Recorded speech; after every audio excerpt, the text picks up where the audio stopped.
বাসায় আমি গো বেচারা না, বাসায় আমার ওয়াইফের সাথে আমার ভেরি গুড রিলেশন, ফ্যান্টাস্টিক, মেরি খুবই ভালো।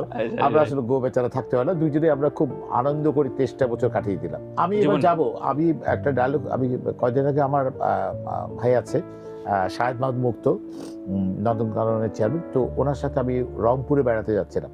রংপুরে ওনার একটা বড় পার্ক আছে, ওটা ভিন্ন জগৎ।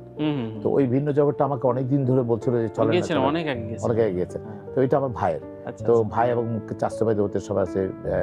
তো তো ওটা আমি দেখতে গিয়েছিলাম। তো যখন যাচ্ছিলাম, তো আমাদেরকে এয়ারপোর্ট থেকে সৈয়দপুর থেকে আমাদেরকে রংপুরে নিয়ে যাবো, ওই জায়গাটা নিয়ে যাচ্ছে। তো একজন বয়স্ক ড্রাইভার আমাকে নিতে এসছে।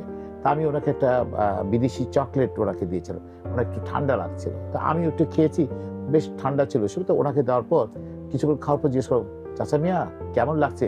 উনি আমাকে বললো খুব ফাইন। তো খুব ফাইনটা আমার মাথায় লেগেছে, খুব ফাইন। তা আমি ভাবছি নেক্সট নাটকের কোন একটা ডায়লগে কথায় কথায় মুদ্রা দোষের মতো বলবো খুব ফাইন, দেখে বলবো, একটা মেয়েটাকে দেখে বলবো খুব ফাইন।